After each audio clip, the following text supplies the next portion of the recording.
Alors j'aimerais qu'on continue l'évangile de Jean ce matin.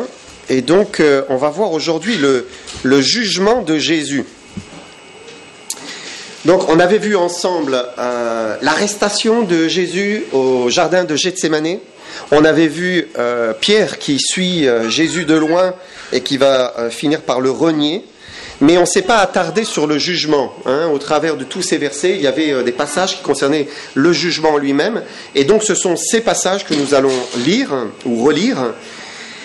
Et on va voir que Jésus va être interrogé par plusieurs personnes. Il va être ballotté à droite, à gauche, brinque-ballé.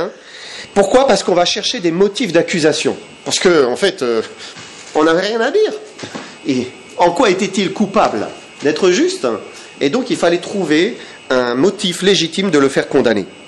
Donc j'aimerais qu'on prenne ensemble Jean 18 et on va lire versets 12 à 14. Jean 18, versets 12 à 14 pour commencer. La cohorte, le tribun et les huissiers des Juifs se saisirent alors de Jésus et le lièrent. Ils l'emmenèrent d'abord chez Anne, car il était le beau-père de Caïphe qui était souverain sacrificateur cette année-là.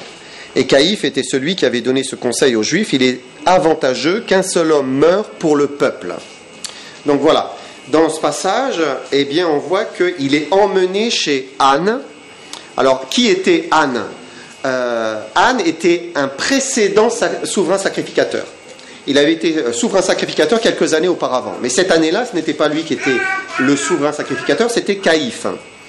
Et donc, qui était le souverain sacrificateur ? C'était celui qui était choisi pour aller dans le Saint des Saints, le lieu très saint, faire l'expiation des péchés du peuple. Et donc, ils l'ont amené d'abord chez Anne, parce que Anne était un des souverains sacrificateurs du passé et qui était reconnu. On imagine qu'il était âgé.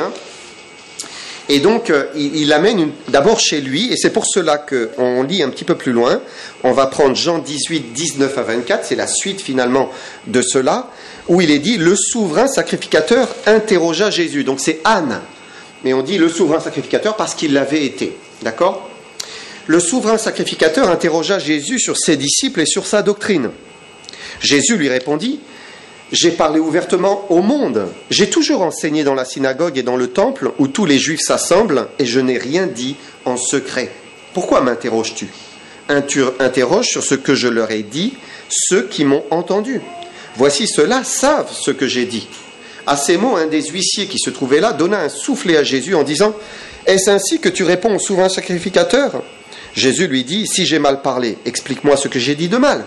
Si j'ai bien parlé, pourquoi me frappes-tu » Anne l'envoya lié à Caïphe, le souverain sacrificateur. Donc voilà. D'abord, Jésus passe devant Anne. Il fait un court séjour chez lui. Il faut se souvenir aussi qu'on est en pleine nuit. Normalement, on n'a pas le droit de juger un homme de cette manière en pleine nuit. Ce qu'ils font là est illégal, selon leur propre loi. C'est un délit. Mais Anne ne tire rien de Jésus. Il l'envoie à Caïphe, qui lui était le souverain sacrificateur cette année-là. Maintenant, quand vous lisez l'évangile de Jean, en fait, le passage devant chez Caïphe il n'est pas dans l'évangile de Jean, parce que, inspiré, Jean n'a pas choisi d'expliquer cela, et donc il faut aller dans un autre évangile pour pouvoir trouver cette scène, et on voit que les évangiles mettent à chaque fois un accent sur un aspect de l'histoire, Et l'un va apporter un détail, un autre évangile va apporter un autre détail, et c'est pour cela que Jean, n'a pas mentionné cette scène chez Caïphe. On va prendre Matthieu, et on va lire ce qui se passe devant chez Caïphe. Donc Matthieu 26, verset 57 d'abord. 26, verset 57. Ceux qui avaient saisi Jésus l'emmenèrent chez le souverain sacrificateur Caïphe, où les scribes et les anciens étaient assemblés. On peut sauter le verset 58, verset 59. Les principaux sacrificateurs et tout le Sanhédrin cherchaient quelques faux témoignages contre Jésus, suffisants pour le faire mourir. Mais ils n'en trouvèrent point, quoique plusieurs faux témoins se soient présentés. Enfin, il en vint deux qui dirent, celui-ci a dit, je puis détruire le temple de Dieu et le rebâtir en 3 jours. Le souverain sacrificateur se leva et lui dit, ne réponds-tu rien? Qu'est-ce que ces hommes déposent contre toi? Jésus garda le silence. Et le souverain sacrificateur, prenant la parole, lui dit, je t'adjure par le Dieu vivant de nous dire si tu es le Christ, le Fils de Dieu. Jésus lui répondit, tu l'as dit. De plus, je vous le déclare, vous verrez désormais le Fils de l'homme assis à la droite de la puissance de Dieu et venant sur les nuées du ciel. Alors le souverain sacrificateur déchira ses vêtements en disant, il a blasphémé, qu'avons-nous encore besoin de témoins? Voici, vous venez d'entendre son blasphème, que vous en semble? Ils répondirent, il mérite la mort. Là-dessus, ils lui crachèrent au visage, lui donnèrent des coups de poing et des soufflets en disant, Christ, prophétise, dis-nous qui t'a frappé. Et donc, il fallait absolument un motif pour pouvoir l'accuser, si bien que même, ils vont chercher des faux témoignages. Ils essayent de trouver des menteurs qui vont pouvoir raconter une histoire, n'importe quoi fera l'affaire, puisque la loi disait qu'il fallait 2 ou 3 témoins pour pouvoir accuser une personne. Et donc, il faut des témoins. Personne n'a rien à dire de valable, c'est pas grave, on va les inventer. On va inventer des témoignages. Et c'est quand même incroyable que ceux qui étaient les gardiens de la parole de Dieu, les juges d'Israël, étaient corrompus, menteurs, injustes, parce que Jésus les dérangeait. Donc il faut se souvenir que Jésus les a dénoncés, il a dénoncé leurs crimes, il a renversé les tables des changeurs dans le temple, en disant, mais qu'est-ce que vous faites? De ma maison une caverne de voleurs? Et ces religieux, laissaient faire, ils acceptaient cela. Et donc, comme ils s'étaient attaqués frontalement à ces hommes, en leur disant, ce que vous faites n'est pas juste, alors ils voulaient se débarrasser de lui par tous les moyens. Et là, Caïphe s'énerve. Comme il n'arrive pas à tirer quelque chose, il s'énerve. Je t'adjure par le Dieu vivant de nous dire si tu es le Christ, le Fils de Dieu. Voilà, c'est une question directe. Et ça montre qu'ils avaient bien compris le dilemme avec la personne de Jésus-Christ, parce que finalement, c'était ça la vraie question. Est-ce qu'il est le Messie d'Israël? Est-ce qu'il est vraiment le Messie d'Israël, l'envoyé de Dieu? Celui qu'annonçaient les prophètes, qu'Israël attendait? Et puis plus encore, on comprend aussi, par ce que Caïphe dit, qu'au Christ est lié le Fils de Dieu. Parce que dans sa question, il y a les deux. Si Jésus est le Christ, alors il est le Fils de Dieu. Et la réponse, là, elle est claire, elle est sans ambiguïté. Verset 24, on le relit. Jésus lui répondit, « Tu l'as dit. De plus, je vous le déclare, vous verrez désormais le Fils de l'homme assis à la droite de la puissance de Dieu, venant sur les nuées du ciel. » Et là, Jésus ne le cache plus, il le dit ouvertement, « Oui, je suis le Messie d'Israël. Oui, je suis le Fils de Dieu. » Et puisqu'il l'est, alors il va plus loin en leur disant que désormais ils vont le voir assis à la droite de la puissance de Dieu, venant sur les nuées du ciel. Les religieux juifs aujourd'hui disent encore que Jésus n'est pas le Messie. Même, ils se fient à leurs écrits et blasphèment. Quand vous lisez les écrits religieux, les interprétations, mais c'est des blasphèmes à l'égard de Jésus-Christ.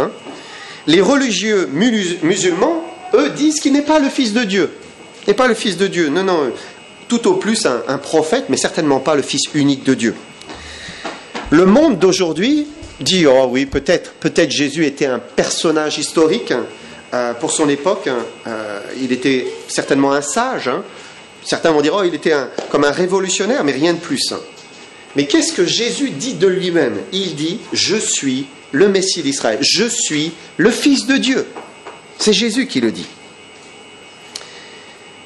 Et c'est pas comme si Jésus ne l'a pas prouvé.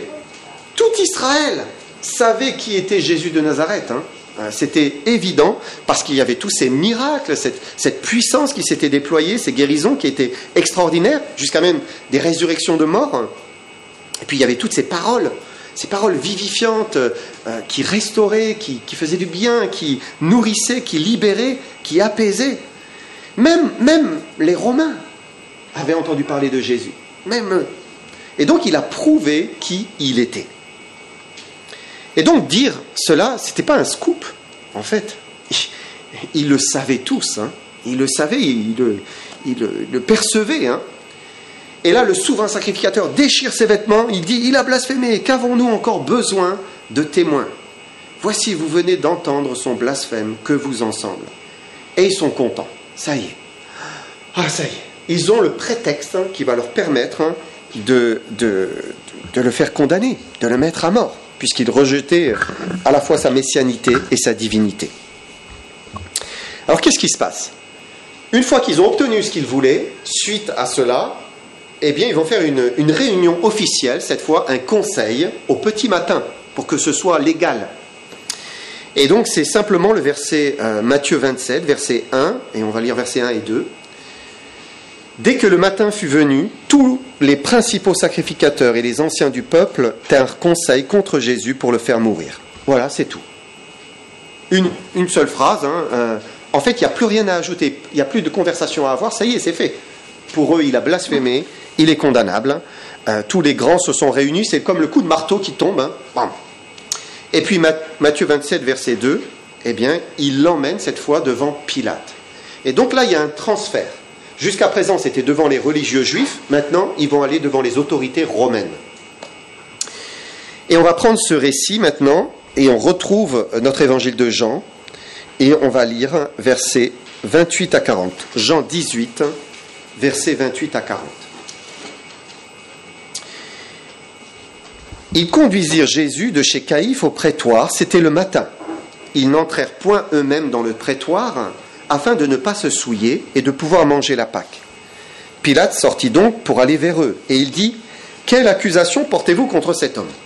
Ils lui répondirent, « Si ce n'était pas un malfaiteur, nous ne te l'aurions pas livré. » Sur quoi Pilate leur dit, « Prenez-le vous-même, jugez-le selon votre loi. » Les Juifs lui dirent, « Il ne nous est pas permis de mettre quelqu'un à mort. » C'était ça. On veut le mettre à mort. C'était afin que s'accomplisse la parole que Jésus avait dite lorsqu'il indiqua de quelle mort il devait mourir. Pilate rentra dans le prétoire, appela Jésus et lui dit, « Es-tu le roi des Juifs ?» Jésus répondit, « Est-ce de toi-même que tu dis cela, ou d'autres te l'ont dit de moi ?» Pilate répondit, « Moi, suis-je juif ? Ta nation et les principaux sacrificateurs t'ont livré à moi. Qu'as-tu fait ? » « Mon royaume n'est pas de ce monde, répondit Jésus. Si mon royaume était de ce monde, mes serviteurs auraient combattu pour moi, afin que je ne sois pas livré aux Juifs. Mais maintenant, mon royaume n'est point ici-bas. Pilate lui dit, tu es donc roi ? Jésus répondit, tu le dis, je suis roi. Je suis né et je suis venu dans le monde pour rendre témoignage à la vérité. Quiconque est de la vérité écoute ma voix. Pilate lui dit, qu'est-ce que la vérité ?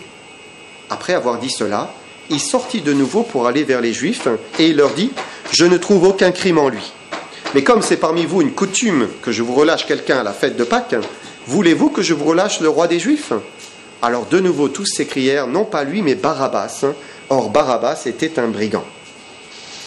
Et donc dans cet échange avec Ponce Pilate, on apprend plusieurs choses.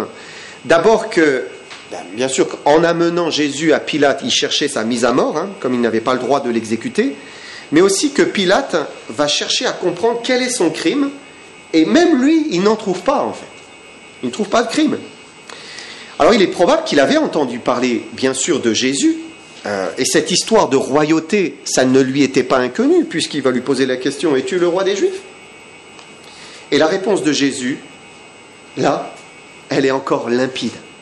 Mon royaume n'est pas de ce monde, répondit Jésus. Si mon royaume était de ce monde, mes serviteurs auraient combattu pour moi, afin que je ne sois pas livré aux Juifs. Mais maintenant, mon royaume n'est point ici-bas. Et là, Pilate comprend que Jésus est roi, puisqu'il a un royaume qui n'est pas de ce monde. Et Jésus confirme, quand il lui demande, je suis effectivement roi. Jésus est roi, mais il n'est pas roi de cette terre. Il est le roi des rois, le Seigneur dans le ciel. Il est roi du ciel et créateur du monde, mais pas de cette terre, pas à ce moment-là. Quand il était sur terre, son royaume n'était pas visible. Il n'était pas... on ne voyait pas qu'il était un roi, parce qu'il était comme les autres hommes, finalement. Il apparaissait comme les autres hommes. Mais dans le ciel, là, c'est autre chose. Dans le ciel, Jésus règne. Jésus est le roi, Il est servi par des myriades et des myriades d'anges. Des myriades, ça veut dire un nombre incalculable. Hein. Alors des myriades de myriades, ça vous laisse imaginer. Il a des anges qui le servent parce qu'il est le créateur et le roi de toutes choses. Et son royaume n'est pas de ce monde, bien que ce soit sa création. La terre est sa création, mais elle est déchue. Elle est déchue, il ne faut pas l'oublier. Ce monde, c'est un monde qui est pécheur. Un monde qui ne cesse pas de se diriger vers le mal. À cause du péché qui est dans le cœur de tous les êtres humains, eh bien le monde ne cesse pas de se corrompre. En fait, il n'y a même pas besoin on n'y réfléchit même pas. Le cœur de l'homme va vers le péché, il boit le péché, il aime le péché. Et dès qu'il met Dieu de côté, hop, il glisse vers le péché davantage. C'est automatique. Entre parenthèses, c'est vrai pour nous, hein, en tant qu'enfants de Dieu. Hein. Si nous mettons Dieu de côté, nous glissons vers le mal. C'est irrémédiable. C'est soit Dieu nous protège du péché, parce qu'on le met en premier, et si on le met en second, c'est le péché qui commence à nous éloigner de Dieu. Ça, c'est une réalité. Et le monde est ainsi fait. Hein. On peut dire qu'il y a eu quand même, dans ces dernières décennies, ce dernier siècle passé, hein, et même les 2 siècles passés, hein, avant, hein, il y a eu tout un changement hein, dans notre monde. Hein. Il y a eu un rejet de Dieu. On a rejeté le Créateur, on s'est créé toutes sortes de théories, de philosophies qui satisfont, et le monde est en train de se corrompre. Il appelle le mal bien, et il appelle le bien mal. Il inverse toute chose. Il accepte ce qu'il condamnait autrefois. Et plus on avance, plus le péché est justifié. Et on essaye de renverser l'ordre que Dieu a établi, la création. Dieu a établi des choses, eh bien on veut les renverser. Dieu a fait l'homme et la femme, il a fait le masculin, le féminin. Le monde dit non, non, non, non, non, non, non, non, non, non, ce n'est pas vrai, ce n'est pas la vérité. Nous ne sommes pas hommes ou femmes, même si la nature nous le dit. Non, non, non, non. Il faut renverser les fondements qui ont été établis par Dieu, de notre humanité, de ce que nous sommes. On renverse tout, on balaye tout. Alors on comprend quand Jésus dit « Mon royaume n'est pas de ce monde. Mon royaume n'est point ici-bas. » Parce que certes, aujourd'hui la société a évolué, hein, mais à l'époque des Romains, hein, c'était pareil. Hein, c'était pareil. Il y avait tout autant de péchés qu'à notre époque. Hein. Son royaume à lui, il est droit, il est pur, il est saint. Son royaume n'a rien à voir avec cette terre, hein, cette terre qui rejette la Bible, qui rejette la vérité.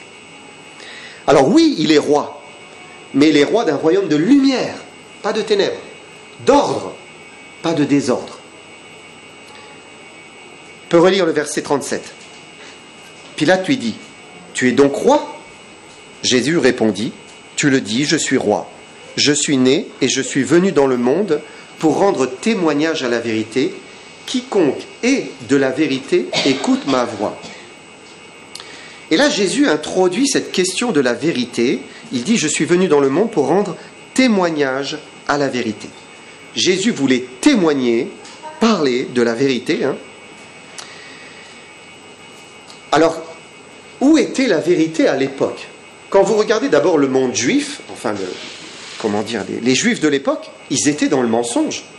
Ils vivaient dans une hypocrisie et dans une ignorance de la vérité. Pourquoi ? Parce qu'ils s'étaient fait une idole de leur tradition, de leurs commandements. Ils avaient inventé toutes sortes de règles, de préceptes, hein, et ils étaient asservis à cela. Ils n'étaient pas dans la vérité. Si vous regardez le monde païen de l'époque, c'était pareil. Hein. Eux, ils n'étaient pas dans la vérité. Ils s'étaient fait toutes sortes d'idoles.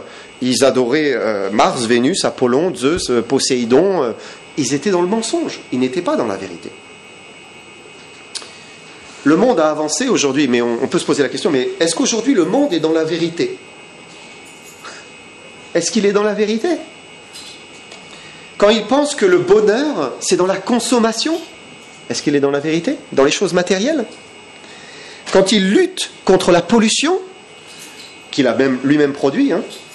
Il sauve des arbres et il avorte des bébés. On sauve les arbres, on avorte des bébés. Est-ce qu'il est dans la vérité? Quand le monde rêve de transhumanisme, vous savez, l'idée de devenir un surhomme, tout puissant, voilà, capable de vivre, hein, un Dieu en quelque sorte, et qu'il oublie qu'il va mourir un jour, et qu'il devra rendre compte à son Créateur. Est-ce qu'il est dans la vérité? Non, il n'est pas dans la vérité. Pilate dit à Jésus, qu'est-ce que la vérité? Si on posait aujourd'hui la question à notre monde, si Jésus disait les mêmes paroles qu'il a dit à Pilate, hein, eh bien le monde répondrait certainement, qu'est-ce que la vérité? Il n'y a pas de vraie vérité, hein, de vérité absolue. Alors quand vous l'écoutez dans la bouche de Pilate, où il dit « qu'est-ce que la vérité ?» il semble que c'est comme quelqu'un de désabusé. Vous savez, quelqu'un qui n'y croit plus. Il n'y croit plus vraiment, hein, il est perdu, il se demande « mais la vérité, est-ce qu'il existe vraiment une vérité ?» Qu'est-ce que la vérité? Mais Jésus est venu rendre témoignage à la vérité. Parce qu'il y a une vérité absolue. La vérité, c'est quoi? C'est que nous sommes une vapeur qui paraît pour un peu de temps et qui ensuite disparaît. Ça, c'est la vérité. La vérité, c'est qu'il est réservé aux hommes de mourir une seule fois, après quoi vient le jugement. C'est la vérité. Et la vérité, c'est que Dieu, sans tenir compte des temps d'ignorance, annonce maintenant à tout homme, en tout lieu, qu'ils ont à se repentir, parce qu'il a fixé un jour où il jugera le monde selon la justice, hein, par l'homme qu'il a désigné, ce dont il a donné à tous une preuve certaine en le ressuscitant des morts. Ça, c'est la vérité. Et c'est ce que Jésus est venu annoncer aux hommes, quel que soit le siècle ou quel que soit le millénaire de sa naissance. Hein, en fait, il est nécessaire de croire ce que Jésus a dit de lui-même. Qu'est-ce que Jésus a dit de lui-même? On l'a affiché tout à l'heure, hein, Jean 14, verset 6. Hein. Je suis le chemin, la vérité, la vie. C'est moi qui suis la vérité, il dit. Nul ne vient au Père que par moi. Que par moi. Jésus est la vérité. Il est le chemin qui nous mène vers l'éternité. L'homme rêve de la vie éternelle. Et Jésus dit, mais c'est moi la vie éternelle. Si tu viens vers moi, tu auras la vie éternelle. Verset 38. Pilate lui dit, qu'est-ce que la vérité? Après avoir dit cela, il sortit de nouveau pour aller vers les Juifs et il leur dit, je ne trouve aucun crime en lui. Et là, on est à un tournant pathétique du récit. Pourquoi? Parce que dès ce moment, dès cet instant, Pilate va essayer par tous les moyens d'empêcher la crucifixion. Il essaye. Plus le temps passe, plus la conversation avance, plus il veut le libérer. Mais en fait, c'est pathétique, c'est triste, parce que Pilate est dans un piège.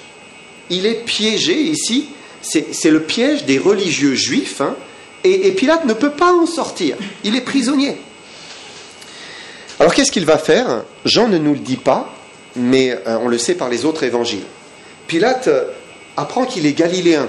Il se dit, oh mais c'est pas ma juridiction, il est galiléen. Oh, je vais l'envoyer à Hérode. Et hop, il l'envoie à Hérode. Hérode, lui, il avait entendu parler de Jésus, forcément. Il se dit, oh, peut-être il va me faire un miracle. Hein. Et puis Jésus ne dit mot, silence. Du coup, il l'humilie, le frappe, etc. Et puis, il le renvoie à Pilate. Hein, c'est comme une patate chaude. Et hop, Pilate, de nouveau, reçoit Jésus, qui revient vers lui. Il n'est pas débarrassé du problème. Pilate doit gérer le problème. Il n'a pas le choix.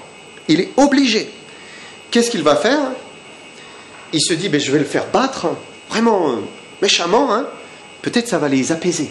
Ils vont être plus contents et ça va satisfaire les Juifs.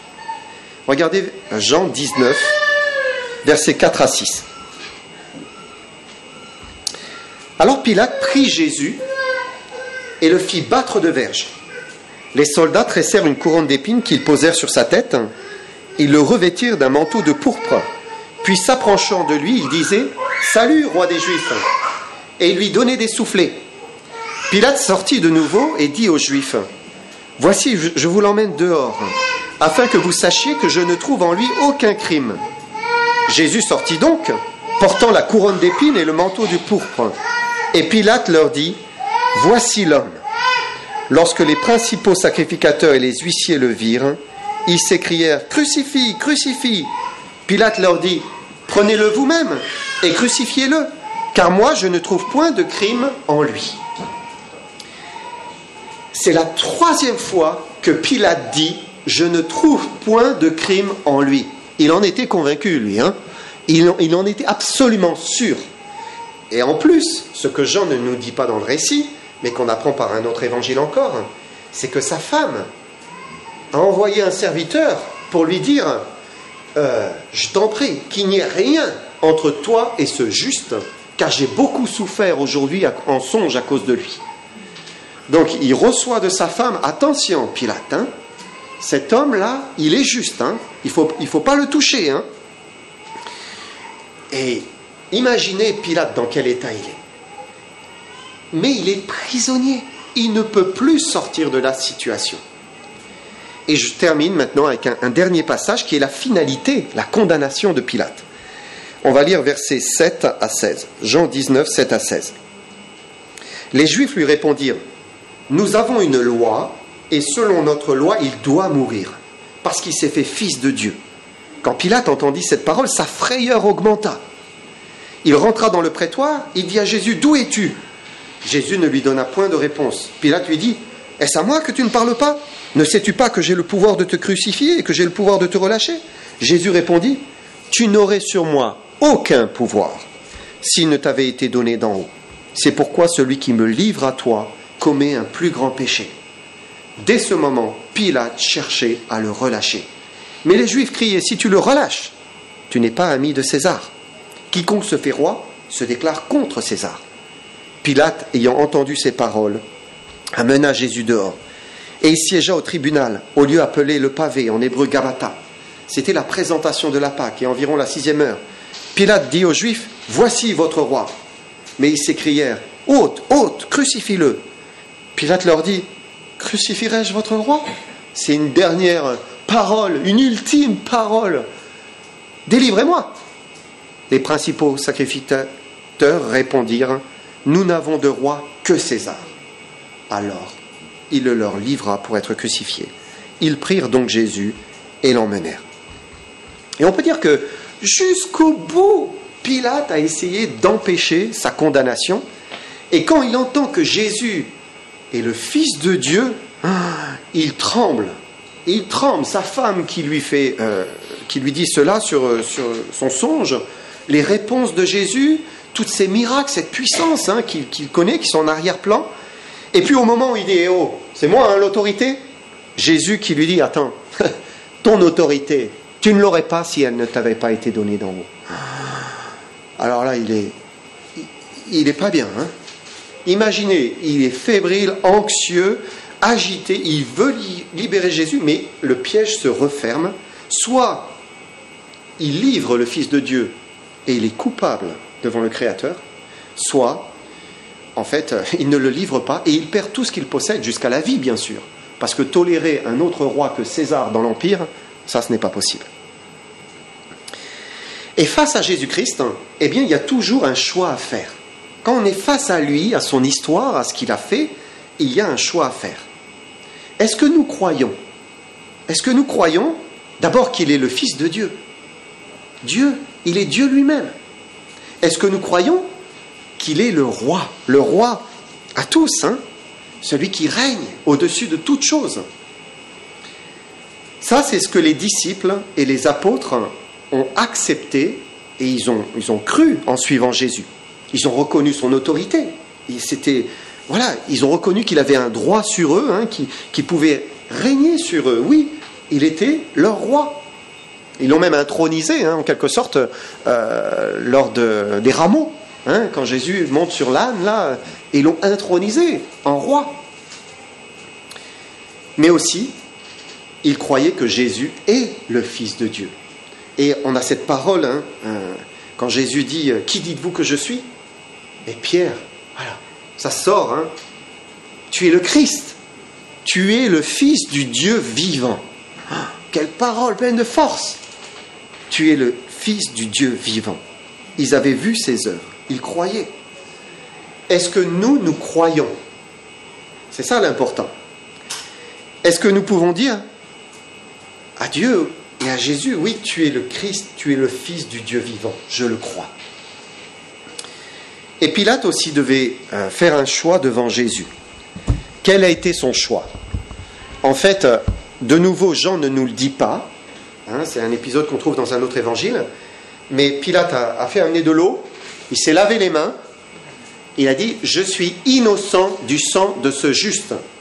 Cela vous regarde. » Voilà, il s'est dit « C'est tout ce que je peux faire. » Il a fait son choix. Et maintenant, eh bien, c'est à chacun de continuer à faire son propre choix devant la vérité. Maintenant, il y a une vérité que Pilate ne connaissait pas. Il avait entendu, il est le Fils de Dieu, il est un roi, le roi du ciel. Mais Pilate, finalement, allait procéder à son jugement sans comprendre que ce jugement était aussi son salut. Puisqu'il allait faire condamner Jésus à la mort de la croix, mais en même temps, eh bien, cette mort, c'était l'occasion d'être pardonné de ses péchés. Puisque Jésus, il est dit, a porté en son corps sur le bois nos péchés. Ça veut dire nos péchés à chacun. Quand on pense Jésus a porté les péchés, on se dit il a porté le péché de l'humanité.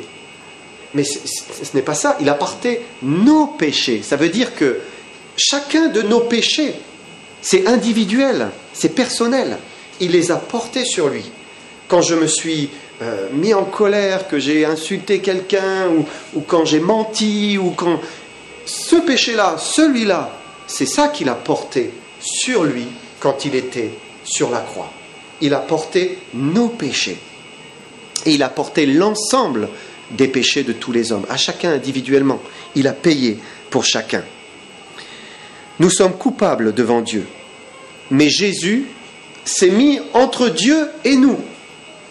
Et il a dit, je paye pour eux.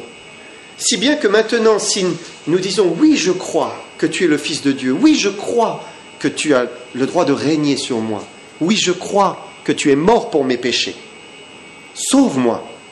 Dans l'instant, il nous sauve, il nous pardonne. On devient son enfant. C'est ça le choix. Nous avons besoin de faire un choix pour recevoir le pardon de nos péchés. Est-ce que nous le croyons ce matin ? Est-ce que nous l'avons reçu dans notre cœur de cette manière, en disant « Oui Seigneur Jésus, je crois que tu es mort pour mes péchés ». On va s'incliner dans la prière.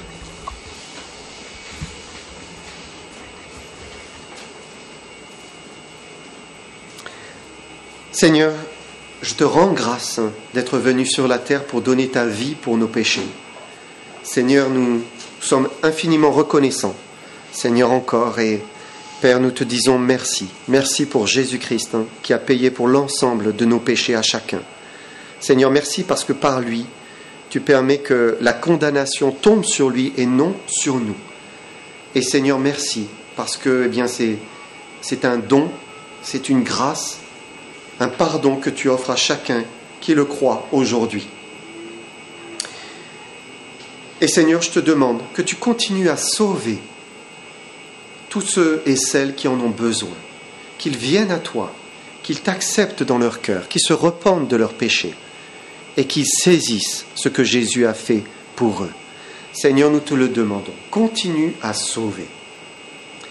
Et pendant que nous avons la tête inclinée, les yeux fermés, eh bien, j'aimerais simplement vous donner l'occasion de lui dire que vous croyez en lui et de le recevoir pour votre Sauveur, votre Seigneur, votre Roi.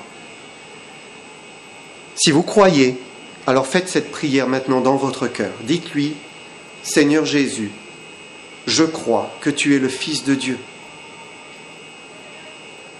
Dites-lui dans votre cœur, Seigneur Jésus, je crois que tu es le Roi, mon Roi. Seigneur Jésus, je crois que tu es mort pour mes péchés.